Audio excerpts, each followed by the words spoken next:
तर दुसऱ्या प्रकरणामध्ये आपण जे काही मुद्दे पाहिले त्याच्यामध्ये आता हा शेवटचा मुद्दा आहे. त्या काही लेक्चरमध्ये आपण पोषण पातळी, पोषण स्तर हा मुद्दा संपवला. त्यापूर्वी ऊर्जा प्रवाह हा मुद्दा संपवला. त्याआधी आपण पर्यावरणाचे किंवा परिसंस्थेचे घटक कोणकोणते आहेत त्याच्या बाबतीमध्ये पाहिलं होतं. आता आजच्या लेक्चरला आपण या प्रकरणामधला सेकंड लास्ट पॉईंट जो आहे तो आपण सुरू करणार आहोत. त्याच्यामध्ये अन्न साखळी आणि अन्न जाळी हे दोन मुद्दे या ठिकाणी समाविष्ट. आता याचे जे टायटल आहेत, नावं जे आहेत, अन्न साखळी आणि अन्न जाळी, याच्यामध्येच याचा अर्थ दडलेला आहे. यापूर्वी तुम्ही ह्या संकल्पना ऐकल्याही असतील, तेच परंतु थोडंसं बारकाईने आपण या ठिकाणी पाहणार आहोत. अन्न साखळी म्हणजे नेमकं काय, अन्न जाळी म्हणजे नेमकं काय, हे मुद्दे तुम्हाला परीक्षेमध्ये 2 मार्कांसाठी छोटा प्रश्न म्हणून व्याख्येसाठी विचारले जाऊ शकतात किंवा 4 मार्कांसाठी टीप म्हणून विचारले जाऊ शकतात. तर त्या दृष्टीने आपण पाहणार आहोत. तर त्यामधला पहिला भाग जो आहे अन्न साखळीचा. आता अन्न साखळी, अन्नाची साखळी निसर्गामध्ये किंवा परिसंस्थेमध्ये अन्नाची साखळी नेमकी कशी असते याच्या बाबतीत आपल्याला पाहायचं. तर आता हे आपल्याला आतापर्यंत झालेलं आहे की निसर्गामध्ये, परिसंस्थेमध्ये, पर्यावरणामध्ये एक सजीव जगण्यासाठी दुसऱ्या सजीवावरती तो पूर्णपणे अवलंबून असतो. तो कुणाला तरी खात असतो आणि कुणाचं तरी अन्न होत असतो. म्हणजे खाण्याची आणि दुसऱ्याचं अन्न होण्याची ही जी साखळी आहे त्याला आपण अन्न साखळी असं म्हणतो. आता ह्या अन्न साखळीमध्ये आपलं ऑलरेडी आधी झालेलं आहे की सगळ्यात पहिल्यांदा सुरुवात कुठून होते. सगळ्यात पहिले असतात ते उत्पादक, आणि उत्पादक म्हणजेच जे स्वतःचं अन्न स्वतः बनवतात, उत्पादन करतात, त्यांना आपण उत्पादक असतो. हे उत्पादक कोण आहेत त्याचं अन्न स्वतः बनवणारे? तर ते आहेत हिरव्या वनस्पती. पृथ्वीवरच्या सगळ्या हिरव्या वनस्पती, त्याच्यामध्ये गवत आलं, खुरटे झाडं आलं किंवा मोठमोठाले झाडं आले, हे सगळे उत्पादकाच्या भूमिकेमध्ये असतात की जे सूर्यप्रकाशाचा वापर करून स्वतःचं अन्न स्वतः तयार करतात आणि ते अन्न पानांमध्ये, फुलांमध्ये, फळांमध्ये, फांद्यांमध्ये आणि मुळांमध्ये साठवून ठेवतात. हे अन्न म्हणजेच एक ऊर्जा आहे. ती ऊर्जा खाल्ल्यानंतरच दुसरे प्राणी जगणार आहेत. तर ही ऊर्जेचं उत्पादन, या ऊर्जेचं उत्पादन वनस्पती करत असतात. आता ह्या वनस्पतींना शाकाहारी प्राणी खातात. मला पाठीमागे हे सगळं ऑलरेडी झालेलं आहे मागच्या 2 मुद्द्यांमध्ये. वनस्पतींना खाणारे शाकाहारी प्राणी आहेत, म्हणजे गवताला खाणारा हरिण आहे किंवा गवताला खाणारा ससा आहे. ह्या शाकाहारी प्राण्यांमध्ये ती ऊर्जा जाते. त्यानंतर ह्या शाकाहारी प्राण्यांना परत मांसाहारी प्राणी खातात आणि मांसाहारी प्राण्यांना मानव खाईल किंवा त्याहीपेक्षा मोठा मांसाहारी प्राणी खाईल. तर अशा पद्धतीने हा ऊर्जेचा जो क्रम आहे किंवा ह्या अन्नाचा जो क्रम आहे, ही एक साखळी तयार झालेली आहे अन्नासाठी. म्हणजे वनस्पतींना शाकाहारी प्राणी, शाकाहारी प्राण्यांना मांसाहारी प्राणी आणि मांसाहारी प्राण्यांना आणखी मोठा मांसाहारी प्राणी खात असतो. म्हणजेच हे एकमेकांवरती अवलंबून असतात, एकमेकांशी जोडले गेलेले असतात एखाद्या साखळीप्रमाणे. साखळी जशी असते तशी ही साखळी आहे, परंतु अन्नाची साखळी आहे, एकमेकाला जोडलेली अन्नाची साखळी. आता या ठिकाणी ही साखळी दाखवण्याकरता मी इथं उदाहरण दिलंय पहा. हे साखळीचं चित्र जसं दाखवलंय, या चित्रामध्ये एक कडी दुसऱ्या कडीत अडकलेली आहे, दुसरी कडी तिसऱ्या कडीमध्ये अडकलेली आहे. अशीच अन्नासाठी एक प्राणी दुसऱ्या प्राण्यावरती अवलंबून असतो आणि दुसऱ्या प्राण्यावरती तिसरा प्राणी अवलंबून. आता अन्न साखळी म्हणजे नेमकं काय, तुम्हाला जर 2 मार्कांसाठी व्याख्या विचारली गेली तर तीही तुम्हाला व्यवस्थित लिहिता आली पाहिजे. तर इथं मी 2-3 व्याख्या दिलेल्या आहेत, त्यातली कोणत्याही 2 व्याख्या तुम्ही व्यवस्थित लक्षात ठेवायच्या आहे. तर पाहू अन्न साखळी म्हणजे नेमकं काय. तर पहिल्या व्याख्येमध्ये सांगितलं की वनस्पतींपासून ते विघटकांपर्यंत. आता वनस्पतींपासून विघटकांपर्यंतचा प्रवास कसा असतो हे ऑलरेडी आपलं झालेलं आहे. वनस्पती, नंतर तृणभक्षक, नंतर मांसभक्षक, नंतर उच्चस्तरीय मांसभक्षक आणि त्यानंतर विघटक, असा हा प्रवास आहे. वनस्पतींपासून ते विघटकांपर्यंत अन्नाच्या किंवा ऊर्जेच्या क्रमवार संक्रमणाला अन्न साखळी असं म्हणतात. ज्यामध्ये पोषण पातळीमधील प्राणी एकमेकांशी जोडलेले असतात. हे सगळे प्राणी पोषण पातळीमधले, ते तुम्हाला जसं मी सांगितलं की गवत, हरिण, लांडगा आणि सिंह, हे एकमेकांना कनेक्टेड आहेत, जोडलेले आहेत आणि त्यांच्या ह्या जोडल्या गेल्यामुळं ती एक साखळी तयार झाली. ही अन्नाची साखळी आहे, म्हणून त्याला अन्न साखळी असं म्हणतात. दुसऱ्या व्याख्येमध्ये काय सांगितलंय इथं, थोडक्यात काय सांगितलं की अन्न साखळी म्हणजे अन्न मिळवणे आणि दुसऱ्याचे अन्न होणे. म्हणजे उदाहरणार्थ हरिण अन्न मिळवतो कुणाकडनं, गवताकडनं, आणि कुणाचं अन्न होतो तर लांडग्याचं अन्न होतं. तर कुठून तरी अन्न मिळवायचं आणि कुणाचं तरी अन्न व्हायचं, ह्या प्रक्रियेला सुद्धा अन्न साखळी म्हणता येईल. त्याची आणखी व्यवस्थित व्याख्या काय दिलेली आहे, अन्न किंवा ऊर्जेचे एका सजीवाकडून दुसऱ्या सजीवामध्ये हस्तांतरण होताना सजीवांची जी साखळी तयार होते, अन्नाचं हस्तांतरण होताना जी साखळी तयार होते तिला अन्न साखळी असं म्हणतात. या साखळीमध्ये हस्तांतर कशाचं होतंय, अन्नाचं किंवा ऊर्जेचं, कुणाकडून, सजीवांकडून, एका सजीवाकडून दुसऱ्या सजीवाकडे हे हस्तांतरण घडत असतं आणि जी साखळी तयार होते तिला अन्न साखळी असं म्हणतात. तिसरी व्याख्या काहीशी तशीच आहे. परिसंस्थेमध्ये अन्नाचे किंवा ऊर्जेचे उत्पादकाकडून, उत्पादक म्हणजे गवत किंवा हिरव्या वनस्पती, उत्पादकाकडून तृणभक्षकाकडे, जे गवत खाणाऱ्या प्राण्यांकडे, तृणभक्षकाकडून मांसभक्षकाकडे आणि मांसभक्षकाकडून विघटकाकडे जे क्रमवार संक्रमण होते त्यालाच अन्न साखळी. अन्नाचं संक्रमण आहे, तेच शब्द आहेत, तेच अर्थ आहे, फक्त शब्द थोडेसे वेगळे आहेत. ह्याच व्याख्येमधले शब्द थोडेसे बदललेत फक्त. उत्पादकापासून ते विघटकापर्यंत सगळं काही सांगितलं आहे. तर या 3 व्याख्यांपैकी कुठलीही एक व्याख्या तुम्ही लक्षात ठेवली किंवा 2 व्याख्या लक्षात ठेवल्या तर फार चांगली गोष्ट. हेच या ठिकाणी अन्न साखळी कशी असते तर त्याचे उदाहरणं इथं काही दिलेत तुम्हाला समजावत यासाठी. इथं खरोखरची ॲक्च्युअल जी साखळी असते, आपण जनावरांना जी साखळी बांधतो ती साखळी कशी असते तर कड्यांमध्ये कड्या गुंतलेल्या असतात आणि त्यातून एक साखळी तयार झालेली असते, चेन तयार झालेली असते. इथं सुद्धा काही असे उदाहरणं दिलेत, पण ही साखळी जी आहे ही लोखंडाची नाही आहे, अन्नाची साखळी. आता अन्नाची साखळी इथं उदाहरणं पहा, गवत, हरिण, वाघ, ही एक साखळी. त्यानंतर दुसरी साखळी गवत, ससा, कोल्हा, वाघ, दुसरी साखळी. तिसरी साखळी कशी आहे, गवत, कीटक, बेडूक, साप आणि गरुड. तर अशा पद्धतीने किंवा पाण्यामध्ये सुद्धा, पाण्यामध्ये प्लॅंक्टन सारखी वनस्पती आहे, ती वनस्पती कोण खातं तर मासे खातात आणि माशांना मानव खातो. माशांपेक्षा मोठे मासे जे आहेत ते मोठे मासे खाऊन टाकतात.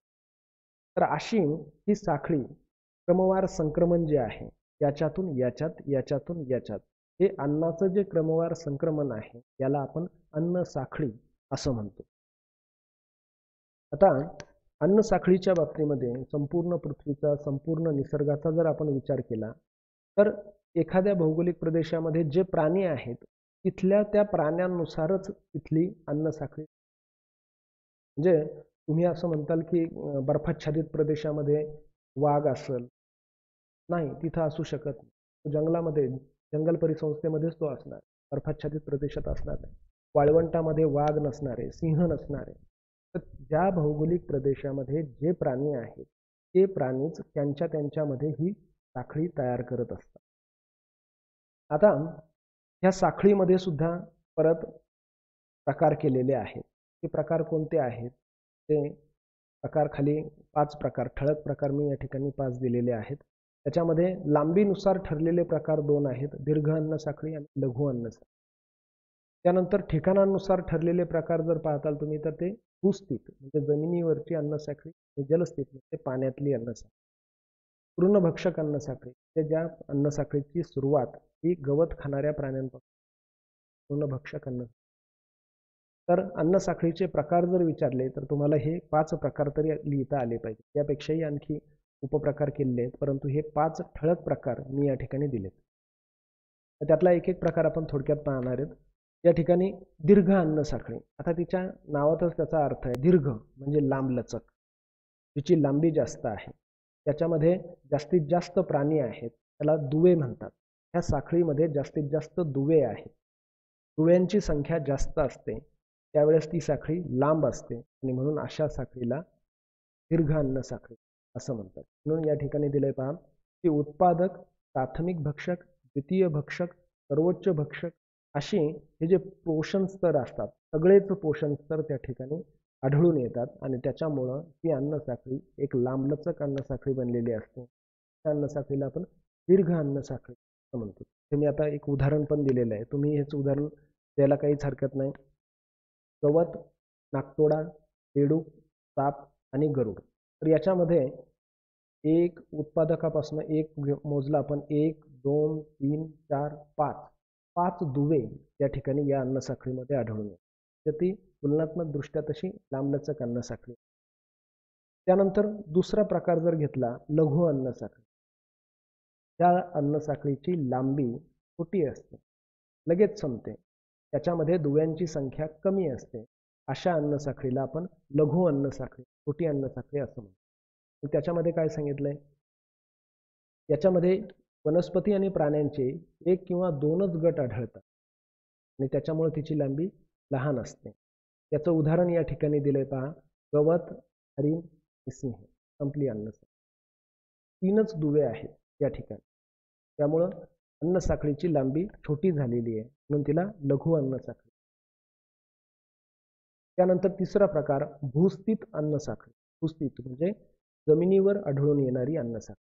आता जमिनीवर आढळून येणाऱ्या अन्नसाखळीमध्ये जमिनीवरचेच सगळे प्राणी असतात. या अन्नसाखळीमध्ये मासा अजिबात येणार नाही, अजिबात नाही, कारण मासा पाण्यातला आहे. तर जमिनीवरचे प्राणी सगळे असणार आहेत. पण कुठलंही एक उदाहरण तुम्ही इथं घेतलं जमिनीवरच्या प्राण्यांच्या साखळीचं, म्हणजे इथं दिलंय पहा, मी गवत, हरिण, लांडगा, सिंह किंवा गवत, ससा, लांडगा, वाघ, असं कुठलंही एक उदाहरण तुम्ही जमिनीवरच्या अन्नसाखळीचं देऊ शकता. त्यानंतर पाण्यामध्ये जलस्थित अन्नसाखळी, पाण्यामध्ये आढळून येणारी अन्नसाखळी. आता याच्यामध्ये पाण्यामधले प्राणी सगळे असणार आहेत. मग ह्या पाण्यातल्या अन्नसाखळी कुठं कुठं आढळून येतात, ते दिलंय तळ्यामध्ये, सरोवरामध्ये, नद्यांमध्ये किंवा समुद्रामध्ये आढळून येणाऱ्या ह्या अन्नसाखळी असतात. मग याच्यामध्ये जे काही घटक पाण्याच्या खाली असतात तेच घटक त्याच्यामध्ये येणार. ह्या अन्नसाखळीमध्ये वाघ किंवा सिंह अजिबात येणार नाही, चुकून सुद्धा. तर मग उदाहरण देताना आपल्याला त्याच्यामधले जे घटक आहेत, दुवे जे आहेत, ते सगळे पाण्याच्या खालचेच असले पाहिजे. मग एक उदाहरण इथं दिलेलं आहे, शैवाल म्हणजे शेवाळ. शेवाळ ही वनस्पती आहे. तर शेवाळाला कोण खातं, तर कीटक किंवा कीटकांच्या आळ्या खातात. मग ह्या आळ्यांना कोण खातं, तर छोटे मासे खातात. त्या छोट्या माशांना कोण खातं, मोठे मासे खातात. तर ही पाण्याच्या खालची जलस्थित अशी अन्नसाखळी, म्हणून तिला जलस्थित अन्नसाखळी असते. त्यानंतर 5वा प्रकार जो आहे तो म्हणजे तृणभक्षक अन्नसाखळी. गवत खाणारी, गवतापासून ज्याची सुरुवात होते. त्याच्यामध्ये पहिल्यांदा शाकाहारी प्राणी येतात आणि नंतर मांसभक्षक प्राणी येतात आणि मांसभक्षक प्राण्यानंतर ती संपते. मग आता हे तृणभक्षक अन्नसाखळी जी आहे जमिनीवर आढळणारी, ह्या अन्नसाखळ्या वेगवेगळ्या प्रदेशामध्ये वेगवेगळ्या आढळून येऊ शकतात. उदाहरणार्थ दलदलीच्या प्रदेशात वेगळी असते, जंगलाच्या प्रदेशात वेगळी, गवताळ परिसंस्थेत वेगळी, तळ्यामध्ये वेगळी असेल किंवा सागरामध्ये वेगळी असेल. आता शैवाल किंवा हे सुद्धा गवतच आहे, त्या गवतामध्येच ते मोडतं, किंवा शेती परिसंस्थेमध्ये ते वेगळे असेल. तर तसे त्यानुसार इथं उदाहरणं मी दिलेले आहेत. यातले कोणतेही 2-3 उदाहरण तुम्ही लक्षामध्ये ठेवू शकता. त्यानंतर पुढचा भाग जो आहे तो म्हणजे अन्न जाळीचा. आता पाठीमागचा मुद्दा जो होता अन्न साखळी होती, साखळी, आणि हे आहे अन्न जाळी. आता जाळी म्हणल्याबरोबर आपल्यासमोर जाळीचं चित्र समोर आलं पाहिजे. त्या ठिकाणी मी मुद्दामच त्यासाठी चित्रामध्ये दाखवलंय की जाळी कशी असते, आपली लोखंडाची जाळी. तर लोखंडाची जाळी म्हणजे बऱ्याचशा साखळ्या एकमेकांमध्ये अडकलेल्या असतात. उदाहरणार्थ ही एक साखळी आहे, ही एक साखळी आहे, ही एक साखळी आहे, परंतु त्या नुसत्याच मोकळ्या साखळ्या नाही, त्या साखळ्या एकमेकांमध्ये सुद्धा अडकलेल्या आहेत. म्हणजे तो गुंता झालेला आहे आणि त्याच्यातून ती उभी आणि आडवी अशी एक जाळी तयार झालेली. तर ह्या जाळ्या ज्या आहेत किंवा ही अशी जी जाळी आहे ती आता लोखंडाची जाळी आहे, परंतु आपल्याला इथं पाहिजे आहे अन्नाची जाळी. मग अशी अन्नाची जाळी निसर्गामध्ये असते का, नक्कीच असते. ती कशी असते पाहू. आता मी तुम्हाला इथून पाठीमागे जे उदाहरणं दिले होते त्या उदाहरणांमध्ये 2 अन्नसाखळ्या मी दाखवल्या होत्या पहा. पहिल्या अन्नसाखळीमध्ये गवत किंवा वनस्पती, त्याला कोण खातंय, हरिण खातंय आणि हरणाला सिंह खातंय. ही झाली एक अन्नसाखळी. दुसरी अन्नसाखळी गवत. गवताला कोण खातंय? शेळी खाते. शेळीला कोण खातंय? लांडगा खातोय. हे लांडग्याला कोण खाते? वाघ खाते. आता असं घडतं का की हे असं ठरवून दिलंय की असंच झालं पाहिजे, सिंहाने इकडे यायचं नाही, वाघाने तिकडे जायचं नाही, किंवा लांडग्याने तिकडे जायचं, तुमची अन्नसाखळी वेगळी आणि आमची वेगळी, असं ठरवून दिलेलं अजिबात नाही. ते आपण आपल्या सोयीनुसार हे फक्त एक अन्नसाखळी दाखवली. परंतु निसर्गामध्ये ऍक्च्युली घडतं कसं ते पहा. थोडा विचार करून पहा. कोण कोणाला खाऊ शकतो? इकडचं कोणी इकडे येऊ शकतं का? इकडचं तिकडे जाऊ शकतं का? विचार करून पहा. होऊ शकतंय का? सिंह इकडच्या कुणाला खाऊ शकतोय का? लांडगा तिकडच्या कुणाला काही खाऊ शकतोय का? हे चित्र असं दिसणार आहे.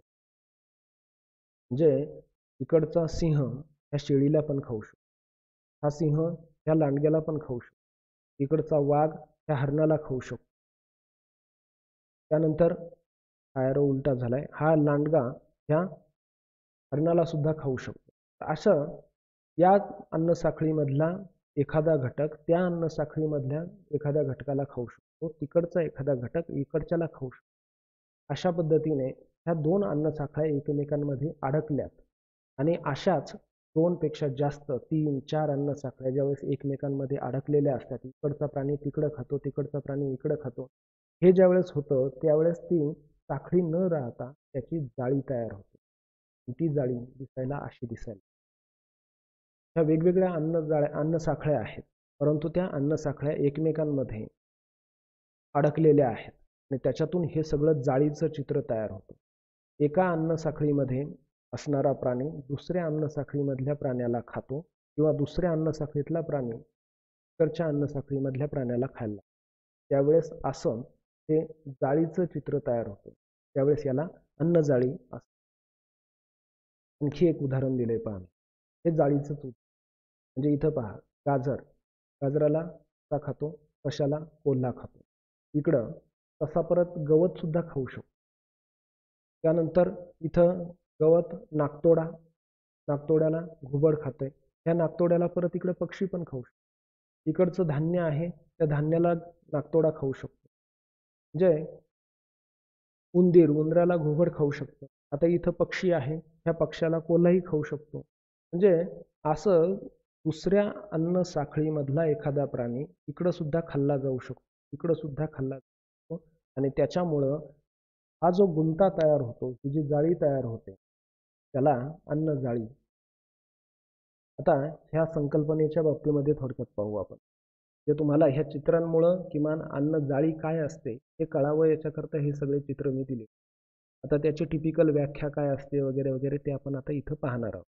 तर आता सगळ्यात पहिली गोष्ट म्हणजे अन्न जाळी ही संकल्पना कुणी आणि कधी मांडली हे आपल्याला माहिती असणं गरजेचं. चार्लस एल्टन हा जो व्यक्ती आहे, हा शास्त्रज्ञ जो आहे, याने 1927 साली ही संकल्पना सगळ्यात आधी मांडली. आता ह्या संकल्पनेमध्ये काय की प्रत्येक परिसंस्थेमध्ये भरपूर अन्नसाखळ्या असतात आणि त्या प्रत्येक अन्नसाखळीमध्ये उत्पादक असतो, जे गवत असतं, वनस्पती असतात, तृणभक्षक असतात आणि मांसभक्षक असतात. परंतु असं कधीच नसतं की अगदी सरळ सरळ मी तुम्हाला सांगितल्याप्रमाणे की गवताला हरणाने खायचं आणि हरणाला सिंहानेच खायचं, सिंहाने परत इकडं कशाकडे अजिबात पाहायचं नाही, असं होत नाही. असं सरळ सरळ नसतं. सिंह हरणालाही खाऊ शकतो आणि कशालाही खाऊ शकतो. म्हणजे सरळ सरळ जी रचना असते गवत, हरिण आणि सिंह, हे असंच अगदी ठरवून दिल्यासारखं असं निसर्गामध्ये घडत नाही. मग कसं काय असतं? तर इथं त्यासाठीच खाली दिलेलं आहे की एकच प्राणी अधिक पोषण पातळ्यांवरती कार्यरत असू, म्हणजे तो दुय्यम द्वितीय भक्षक सुद्धा असू शकतो किंवा तृतीय भक्षक सुद्धा असू शकतो, तर तो अधिक पातळ्यांवरती कार्यरत असू शकतो, असंही घडू शकतं. म्हणजेच एकच प्राणी वेगवेगळ्या प्राण्यांना खाऊ शकतो आणि वेगवेगळ्या प्राण्यांचं खाद्य होऊ शकतं. म्हणजे लांडगा त्याच्या खाली असलेल्या 2-3 प्राण्यांना वेगवेगळ्या प्राण्यांना खाऊ शकतो. ते तृणभक्षक प्राण्यांना, हरणाला पण खाऊ शकतो तो, आणि छोटा जर मांसभक्षक प्राणी असेल त्यालाही तो खाऊ शकतो. म्हणजे मांजरीसारखा प्राणी असेल मांसभक्षक, त्यालाही तो खाऊ शकतो. तसंच वेगवेगळ्या प्राण्यांचं तो खाद्य बनवू शकतो. म्हणजे लांडग्याला सिंहही खाऊ शकतो आणि लांडग्याला वाघ सुद्धा खाऊ शकतो. म्हणजे तो वेगवेगळ्या प्राण्यांचं खाद्य बनवू शकतो आणि त्याच्यामुळेच तर ही जाळी तयार होते. थोडक्यात काय सांगितलंय, एका अन्न साखळीतील एखादा प्राणी दुसऱ्या अन्न साखळीतील एखाद्या प्राण्याला खात असतो. त्यातूनच परिसंस्थेमध्ये अन्न साखळ्या ज्या असतात त्या एकमेकांमध्ये अशा अडकलेल्या असतात, गुंतलेल्या असतात आणि गुंता झालेला असतो, त्या जुळलेल्या असतात. आता ह्या एकमेकांना अन्न साखळ्या ज्या जुळलेल्या असतात त्याच्यामध्ये उत्पादक, भक्षक आणि विघटक यांचा ह्या 3 घटकांचा गुंता झालेला असतो. उत्पादक, भक्षक आणि जे विघटक आहेत शेवटचे, त्यांचा एकमेकांमध्ये गुंता होतो आणि तो गुंता झाल्यामुळं ह्या अशा पद्धतीचं जाळं तयार होतं. ह्या जाळ्यालाच अन्न जाळी. तर याच्यामध्ये अन्नजाळीमध्ये सर्वोच्च पातळीवरती जो भक्षक आहे सगळ्यात वरचा, म्हणजे वाघ असेल, सिंह असेल, तो वेगवेगळ्या पद्धतीने, वेगवेगळ्या मार्गांनी स्वतःचं अन्न मिळवत असतो. म्हणजे अगदी गवत खात नाही तो, परंतु गवतापासून वरचे सगळे प्राणी तो खाऊ शकतो. सिंहाला जर उंदीर दिला तर उंदीर सुद्धा तो खातो. म्हणजे त्यानंतर लांडगा दिला तर लांडगाही खाणार. तर तो सगळे भरपूर मार्ग आहेत त्याच्या पुढे. फक्त गवत सोडून बाकीचे मधले जेवढे कुणी असतील त्या सगळ्यांना तो खाऊ शकतो. म्हणजेच सर्वोच्च पातळीवरती असणारा भक्षक जो आहे तो जास्त मार्गांनी अन्न मिळवत असतो. आता ह्या अन्नजाळीचे काही वैशिष्ट्य आहेत. काय वैशिष्ट्य आहेत? हे 4 वैशिष्ट्ये ठळकपणे दिसतात. तर पहिलं वैशिष्ट्य, पेपरमध्ये लिहायचं म्हटलं तर तुम्हाला हे 4 वैशिष्ट्य लिहिता आले पाहिजे. तर कोणत्याही अन्नजाळीचा प्रारंभ म्हणजे सुरुवात ही कुठून होते? गवतापासून, वनस्पतींपासून होते, म्हणजेच उत्पादकांपासून होत असते. हे पहिलं वैशिष्ट्य. आणि हे नॉर्मल आहे, अगदी कॉमन सेन्सची गोष्ट आहे की कुठल्याही अन्नजाळीची म्हणा किंवा अन्न साखळीची सुरुवात म्हणा ती उत्पादकांपासून म्हणजेच हिरव्या वनस्पतींपासून. त्यानंतर अन्नजाळीमध्ये 2 पेक्षा जास्त अन्न साखळ्या एकमेकांना जोडलेल्या असतात. अन्न साखळी 2 पेक्षा जास्त अन्न साखळी एकमेकांना कनेक्टेड असतात. ते थोडक्यात तुम्ही असं चित्र डोळ्यासमोर आणा की तुमच्या हातामध्ये लोखंडाची एक साखळी आहे, त्याच्या शेजारी दुसऱ्या हातात दुसरी एक लोखंडाची साखळी आहे आणि आणखी एक लोखंडाची साखळी तिसरी तिथंच अशी उभी तुम्ही धरलेली आहे. त्याच्यामध्ये अशा कड्या आहेत आणि त्यातल्या कड्या एकमेकांशी अशा गुंतलेल्या आहेत. असं थोडा वेळ इमॅजिन करा. तर त्या 3 उभ्या ज्या साखळ्या आहेत त्यांच्या कड्या जर साखळ्यांमध्ये जर गुंतल्या तर त्याची साहजिकच एक जाळी तयार होणार. तर तशा पद्धतीने इथं ते दुसरं वैशिष्ट्य सांगितलंय की अन्न जाळीमध्ये 2 पेक्षा जास्त अन्न साखळ्या एकमेकांना जोडलेल्या असतात. त्या जोडल्या गेल्या नसतील तर ती अन्नजाळी होणारच नाही. त्यानंतर तिसरं वैशिष्ट्य सांगितलंय की अन्न जाळीमध्ये समाविष्ट असणाऱ्या प्रत्येक अन्न साखळीतील दुव्यांची, इथं शब्द चुकलाय, दिव्यांची झालंय, दुव्यांची संख्या वेगवेगळी असते. दुवे म्हणजे त्याच्यामध्ये किती लोक असतील. एखाद्या अन्न साखळीमध्ये 3च घटक असतील, एखाद्या अन्न साखळीमध्ये 5 घटक. तुम्हाला मी इथं पाठीमागं उदाहरण दिलं होतं ही दीर्घ अन्न साखळी, त्यामध्ये 5 दुवे आहेत, 5 घटक आहेत, तिच्यामध्ये 3च आहेत. तर अन्न साखळी जी आहे, अन्न जाळीमध्ये असलेल्या ज्या काही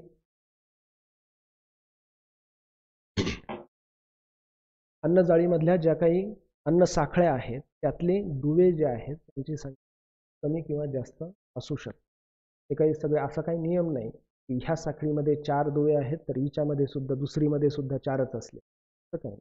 एकीमध्ये 4 दुवे असतील, एकीमध्ये 3 असतील, एकीमध्ये 5 असतील, एकीमध्ये कदाचित 7 असतील, किती कमी जास्त असू शकतात पण ते एकमेकांशी कनेक्टेड असतात. त्यानंतर चौथं वैशिष्ट्य काय सांगितलंय की अन्न जाळीमध्ये विघटक हे कोणत्याही पातळीवर काम करतात.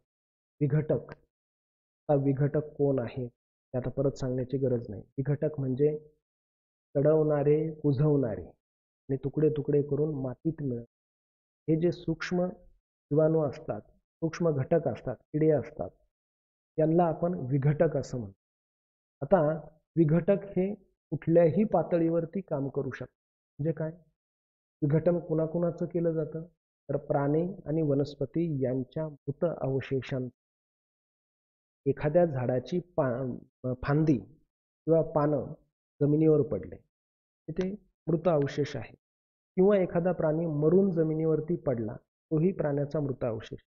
वनस्पती किंवा प्राणी यांचे मृत अवशेष यांचं विघटन करण्याचं काम, त्यांना सडवण्याचं, त्यांना कुजवण्याचं काम करणारे जे आहेत त्यांना आपण विघटक असं म्हणतो. आणि हे विघटक कोणत्याही पातळीवर काम करू शकतात. म्हणजे इथं उदाहरण म्हणून सांगायचं झालं तर हे झाड जर या ठिकाणी हरणाने खाल्लंच नाही, तर थोड्या वेळ समजा, आणि हे झाड जळालं आणि खाली इथं पडलं जमिनीवरती, तर त्याला कुजवण्याचं काम इथं सुद्धा विघटक करतं. हे हरिण आयुष्यभर कुठल्याच वाघाच्या सिंहाच्या हाती लागलं नाही, शेवटी ते म्हातारं होऊन मेलं, जमिनीवर पडलं, तर त्यालाही कुजवण्याचं काम विघटक करतं. हा सिंह मेल्यानंतर जमिनीवरती पडला, यालाही कुजवण्याचं काम करतं. तर विघटक जे आहेत ते इथेही काम करू शकतात, इथेही काम करू शकतात आणि इथेही काम करू शकतात. म्हणजेच विघटक हे कोणत्याही पातळीवरती काम करू शकतात, हेच या ठिकाणी सांगितलं. तर हे 4 वैशिष्ट्य अन्नजाळीचे आहेत. तर त्याच्यामध्ये अन्नजाळी आणि अन्न साखळी याच्यामध्ये फरक आहे, तो लक्षात ठेवायचा. 2 मार्कांसाठी व्याख्या विचारल्या जाऊ शकतात किंवा 4 मार्कांसाठी टीप म्हणून, 4 किंवा 5 मार्कांसाठी टीप म्हणून विचारली जाऊ शकते. ठीक आहे, या ठिकाणी हा मुद्दा देखील संपलेला आहे.